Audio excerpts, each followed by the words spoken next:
get your own wife/girlfriend to give your hero depth and inner conflict. I think we're going to do same players. And, of course, your very own millionaire bad guy with an unidentifiable accent. Oh, okay, gotcha. Places, everybody. We're going to do it again. We are doing 21 games. Oh, boy, we're doing it again. Come on, people. Let's get a wiggle on. Let's move it. Come on. Okay, pick a category. When they get shot, they won't die. For the enjoyment of everyone during question 1, please, no unnecessary talking. Shh. I proudly present, when they get shot, they won't die. $3,000 on the table for this one. Get your finger out of your ear and listen up. We're going. If you filmed an animated version of To Live and Die in L.A., which of these casting choices would be most appropriate? Beavis burning his art in counterfeiting, Mr. Magoo as a has-been baseball player, Betty and Veronica as Siamese twins, or Boo Berry haunting Demi Moore?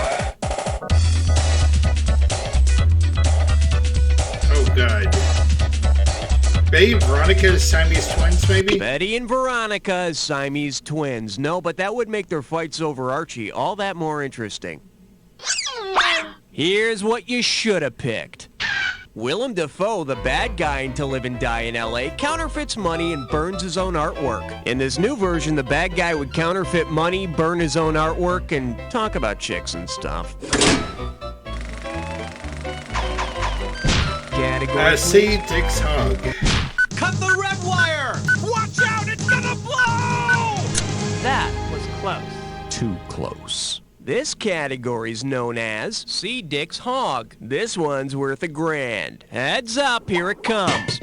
I'm sure we all know who starred in the movie Easy Rider, but who starred as TV's Easy Reader? Dennis Hopper, Oliver Reed, Morgan Freeman, or Sean Penn?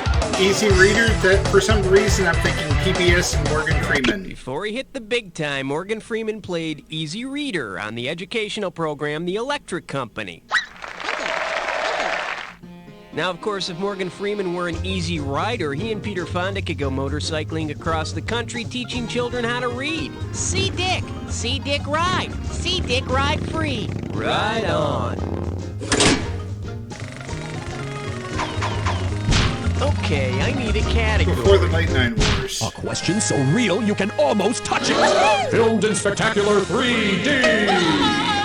The category, Before the Late Night Wars. And you pocket $2,000 if you get this one. Poor David Letterman, he's got some of the weirdest fans in the world. Say the woman found lurking on David Letterman's property were the actress who kidnaps the talk show host in The King of Comedy. Which scenario would follow? Drew Barrymore would flash Dave, Sandra Bernhard would straddle Dave, Madonna would curse in front of Dave, or Cher would curse at Dave? Crap. I'll go with Sandra Bernhard. In Scorsese's The King of Comedy, Sandra Bernhard plays a character who gets to straddle Jerry Lewis while in her undies. Isn't that what she wore the last time she was on Letterman? On his show, I mean. All right, I don't know, it's hit been me. forever. Back to the pawn shop.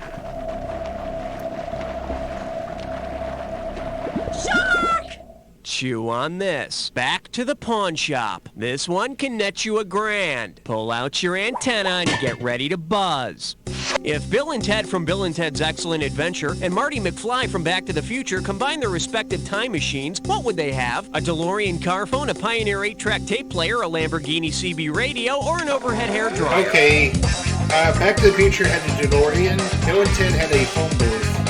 The time machine in Back to the Future is a DeLorean, and Bill and Ted travel through time using a phone booth.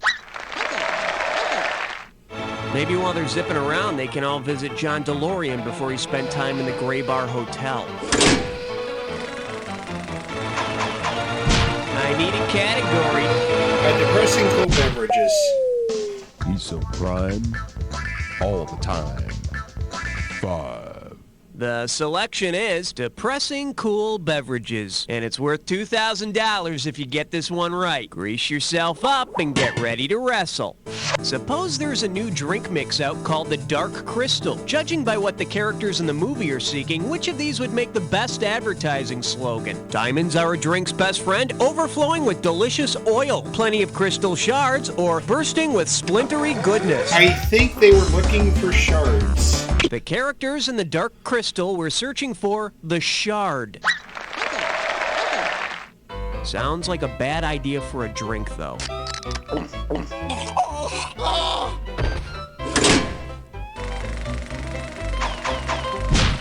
Okay, pick a category. NetBets. Great choice, player. You know why? Because it means I don't have to host this question all by myself. It's time to call in the reserves with a fiber optic field trip to Santa Monica, California, and an area code of 310. Hey kids, go pack a sack lunch, because we're going on a fiber optic field trip. Home base of Captain Rory Hawkeye Alward and his organization VETS, Military Technical Advisors to the Motion Picture Industry. Now, these guys are great. They did the advising on that Denzel Washington tank flick. What was that called again? Oh, hang on, it's ringing. Hello? Captain Alward? Speaking. Yeah. This is Cookie from the movie edition of You Don't Know Jack. We talked a while back. I said I might be hitting you up for some movie trivia someday. I remember. Good. Well, you've been drafted, so to speak. Anyway, what we're looking for is a movie trivia question for our game. Now, I know your group VETS did some technical advising on Courage Under Fire. What else have you been up to? We just worked on Dante's Peak. We did technical advising on the National Guard scenes and that, and we did the movie Strange Days. We worked on a film called The Puppet Masters, and right now we're working on about 4 or 5 scripts for people. Damn. Consulting on the military dialogue and technical jargon and whatnot. Man, that sounds pretty exciting. What's the script you're working on now? Geez, it's a long story, and I'm not sure everyone could stay awake for it. Wow, I can't wait for that one to hit the theaters. Quite. So you need some sort of trivia question about the movies, is that it? Mm-hmm. You got something for us? Well, yeah, I do, but can you give me a few minutes? I'm sort of in the middle of something. You got it. We'll be back to Captain Rory Hawkeye Alward from VETS Military Technical Advisors a little later in our game. Now let's see some categories. Alrighty. Okay, I need a Happy category. feet and cranky ears. Password. Yeah, tell him 6 sent me. This one's called Happy Feet and Cranky Ears. And we're talking 2,000 for this baby. Just step up and take a swing at this one. Which royally irritating song best describes Fred Astaire's most famous dance number in Royal Wedding? Andy Gibbs' shadow dancing, Lionel Richie's Dancing on the Ceiling, Irene Cara's break dancing, or ABBA's Dancing Queen? Oh, what a feeling when we were dancing on the ceiling. Fred Astaire dances on the ceiling in Royal Wedding. And gosh, wouldn't it be tragic if he fell off and crushed Lionel Richie? Category, please. Don't blame her. No, not Marion. Is the number that I'm suggesting. He's suggesting 7. He's suggesting 7. Say hello to... No, not Marion. How does $2,000 sound? Let's see how you handle this one. Considering the fears he expresses in Raiders of the Lost Ark, who would be Indiana Jones' ultimate nemesis? Spider-Man, Jaws, Goliath, or Medusa? Snakes. Why did it always have to be snakes? In mythology, Medusa has snakes for hair, and Indy's afraid of snakes. I heard even though he's scared of her, Medusa makes him hard as a rock. Okay. What the next out do is Roman Polanski. Hey, nice selection, because you just chose yourself a big fat hunkin' question. Are you ready for the dis or dat? Well, this did not, This dis or dat's category name is When in Exile, do as Roman Polanski does. Okay, I'm going to read off 7 Roman Polanski movie titles, and for each one I want you to tell me whether it was made before or after he fled the United States. Yikes. If the film was made before he fled the U.S., press 1. If it was made after he took off, press 2. And press 4 if you want to skip. $500 for each right answer, and I don't know what $500 exactly will be yanks taken out. I'm away if thinking you get it mid-late wrong or 70s. don't get to it. Okay, can I have 30 seconds on the clock, please? And let's go. Chinatown, before or after Polanski's Exile? Before? Test. Test was after. Cul-de-sac. Cul-de-sac was before? Repulsion. Before? Frantic. Frantic was before? Death in the Maiden. That was clearly after. Last one. Rosemary's Baby. Before. That's all she wrote. You missed one, but you hit on 6. Nothing to feel bad about. Let's look at your new total. It's solid. Okay, let's roll.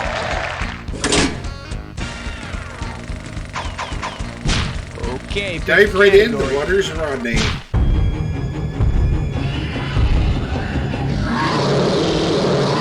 Now showing, dive right in, the water's Rodney. $1,000 at stake on this one. Fire up those frontal lobes. Here's the question. If diver Greg Louganis had performed Rodney Dangerfield's triple Lindy dive from back to school in the 1988 Olympics, what would most likely have happened? He'd have won a silver medal, he'd have hit his head on 3 diving boards, he'd have dived into an empty pool, or he'd have showered the judges with water. I think he would have showered the judges with water. Whoa, whoa! No. Bet you wish you'd picked this. Louganis hit his head on the board in the '88 Olympics, and Rodney Dangerfield's triple Lindy dive required 3 diving boards. Look at the form. Ooh! Youch! Ah! Good thing Greg wore that helmet. The farmers are coming. The farmers are coming.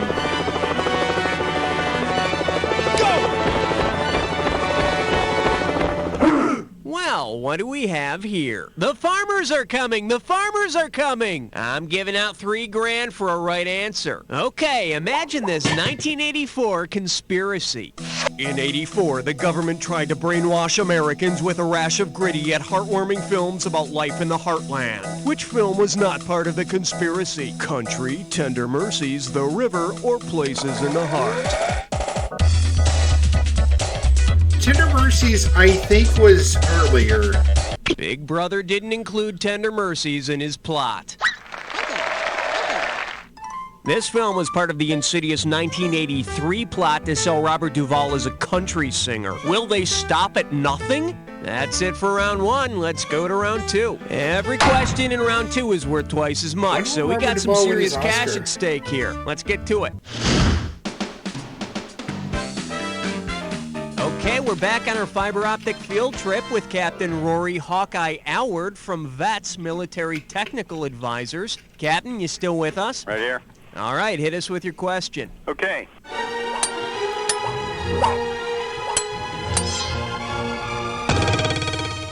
The category is Tanks for the Memories. And it's going to be worth $5,000. Put your finger on your buzzer.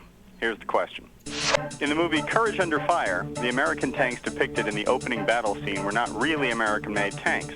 What was their true nationality? Wait a minute, how the hell do you know they weren't American-made? I purchased the tanks for the movie. I am the arms merchant to the stars. Yeah, okay, military boy, just tell us the choices. Russian, German, British, or Iraqi.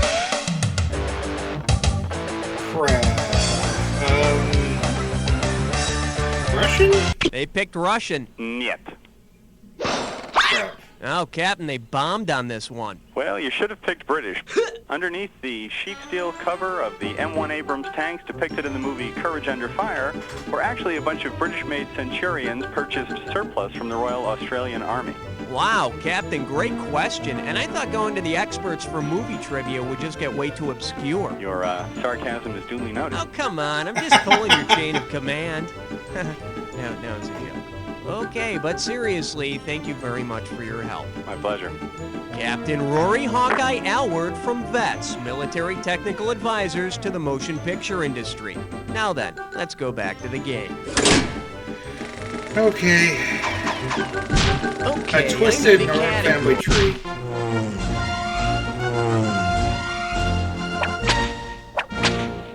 Let's see what we got going. A twisted and gnarled family tree. Oh, let's just make this one $6,000. Strap on your helmet, we're going in. If Stephen Fleming, Jeremy Irons' character in Damage, were somehow able to attend a screening of the film, whom would he probably invite as his date? His own daughter, his son's fiancée, his male chauffeur, or his marriage counselor?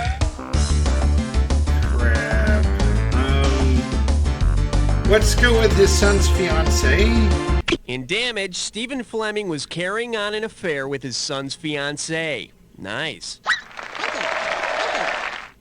See this film with your extended family, and you'll understand why it's called Damage.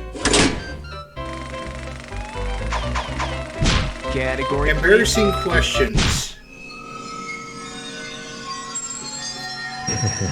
13. For your enjoyment, embarrassing questions. 4,000 big ones for a right answer here. Put it in gear, cause here we go. Based on the scenes in the film Everything You Always Wanted to Know About Sex But Were Afraid to Ask, which question will it not answer for you? Do aphrodisiacs work? What is sodomy? What are sex perverts? Or where is the G-spot? Oh, God. Where's the G-spot, maybe? Not even Woody Allen can tell you how to find that elusive G-spot. Or maybe he already knows and is keeping this information to himself. Eh, Woody? All right, Can you hit dig me. it?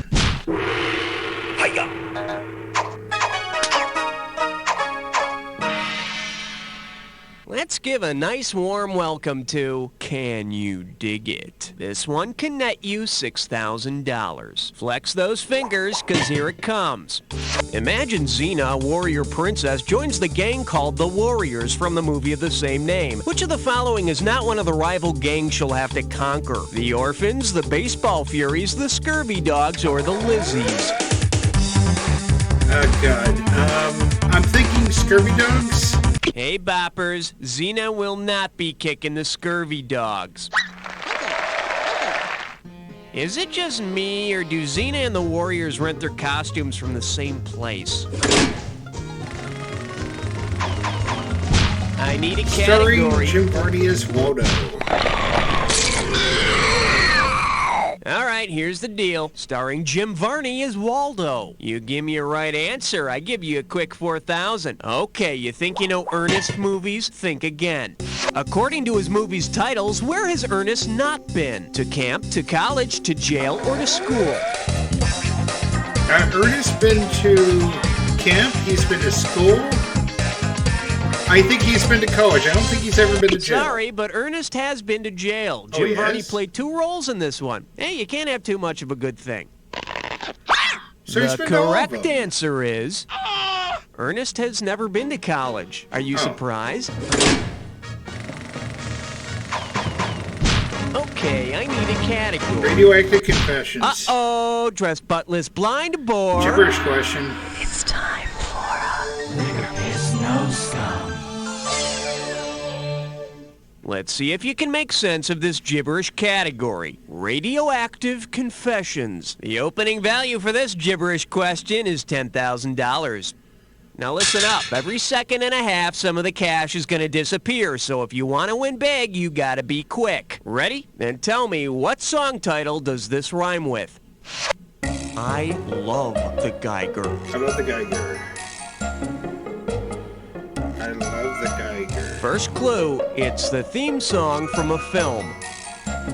Geiger. It's the theme song from a film about a got it. boxer. It's See Eye what of the you think. Tiger. Start typing. It's the third one. And you know, Rocky, I think some tiger stripes, like in your hair, would just be fabulous as well. Now, let me see this.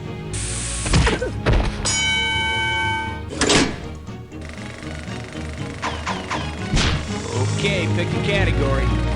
No experience required. The following question has been rated 17. No questions under 17 permitted. Okay, give it up for no experience required. And you pop a right answer, you got $2,000. You know, after this gig is over, I might need to find a new job. Tell me who placed this ad.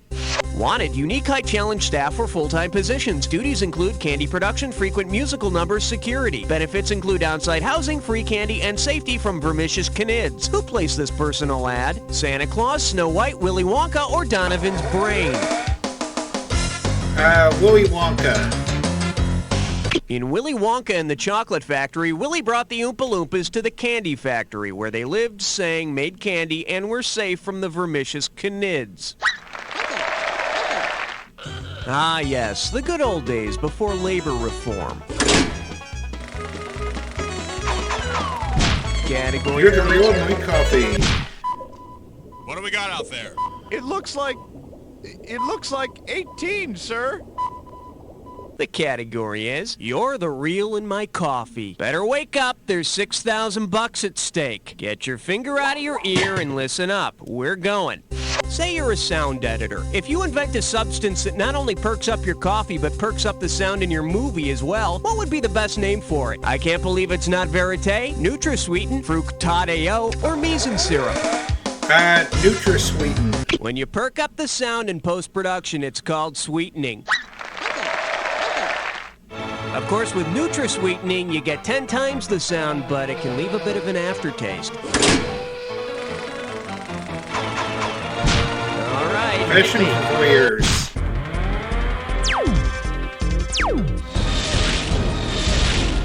Here we have Fashions for Voyeurs. And get this one right, you got 4K coming your way. Ready? Then take a close look at this picture and tell me, who is most likely the owner of this dress?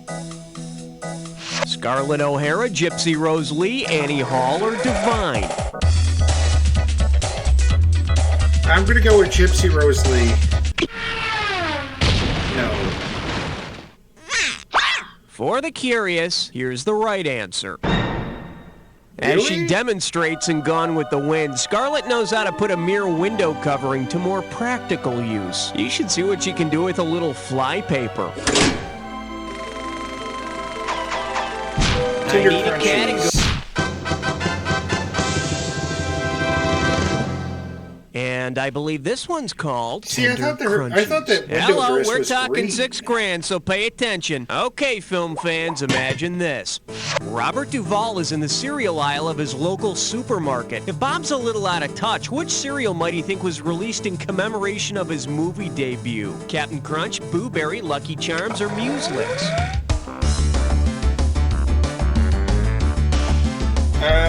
We'll go with Captain Crunch. How do you say, no? Wrong. Let's take a look at the right answer. Robert Duvall made his film debut as Boo Radley in To Kill a Mockingbird. You know, I like this cereal, but I hate having to hide behind the door while I eat it. Okay, I need a category. Placing a name.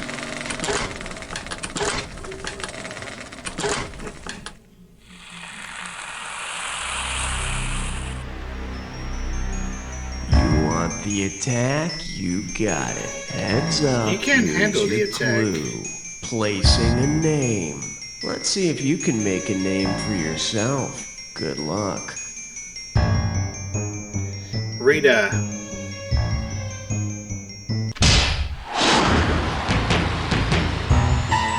Henry.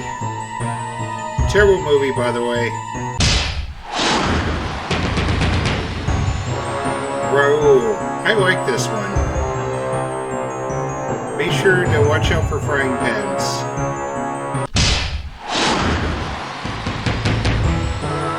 Miss Daisy.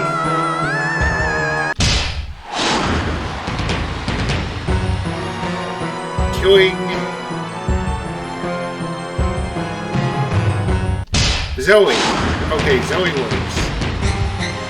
Guarding Tess.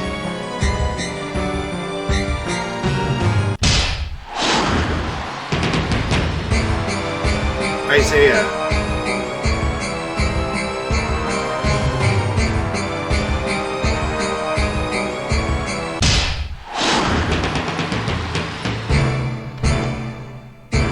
Damn, you were all over this one. Amazing. Let's check out what it did to your score. That's the game. Okay. Wow, you were the best guest we had this whole game. Really? Now, do me a favor. Take a quick look to your left, now your right, and repeat after me. I know Jack. Nice one, people. Raoul, what's the word? Are we doing another one? So, you're on the high scoreboard of You Don't Know Jack. Well, to know this much about trivia makes you someone others can look at and, well, pity, I guess. Get a life. I mean, if you'd like to keep the world of responsibility at bay a little while longer, we can play another game. Just let me know what you want to do.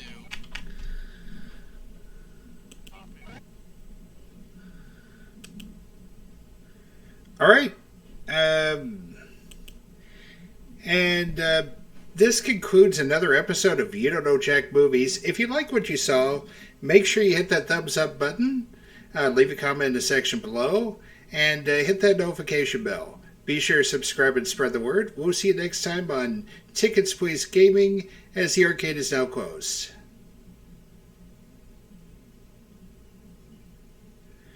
Okay, that